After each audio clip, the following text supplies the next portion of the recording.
আজকে আমি কিন্তু আসছি কাঁচা আমের একটা রেসিপি আছে, ঠিক আছে। এটা হচ্ছে বাঙালির একটা খুব সুস্বাদু খাবার, ঠিক আছে। কাঁচা আম দিয়ে একটা রেসিপি বানানো হয়।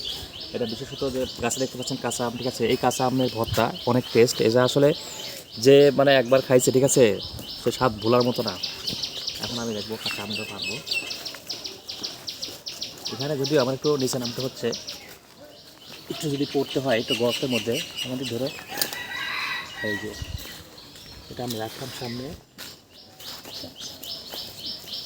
ভিডিওটা আসতেছে। কাঁচা আমের স্বাদে এটা কিন্তু দেখতে পাচ্ছেন। এই যে আগায় আসো, আগায় আসো, দেখেছেন কাঁচা আম এগুলো কিন্তু ওরা কাঁচা আম, ঠিক আছে। এখন আমাকে সহ ধরো, ঠিক আছে।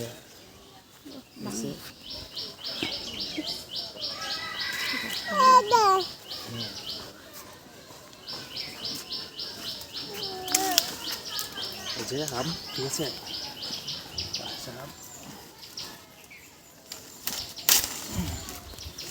এই যে আম, ঠিক আছে।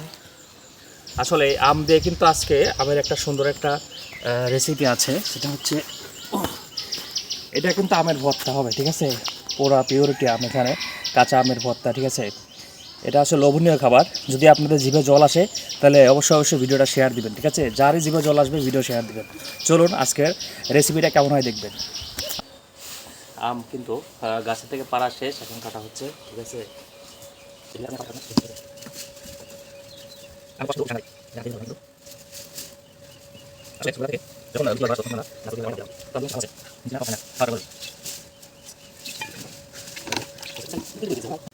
আছে,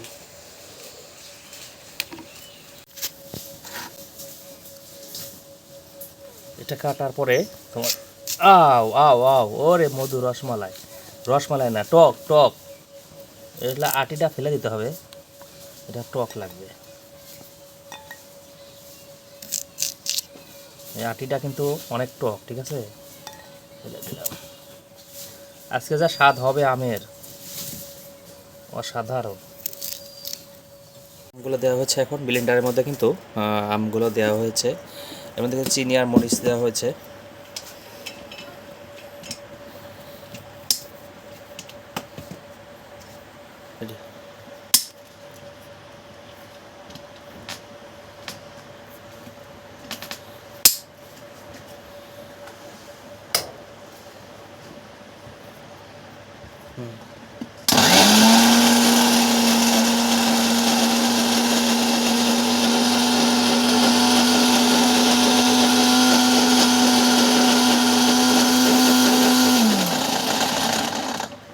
বেশ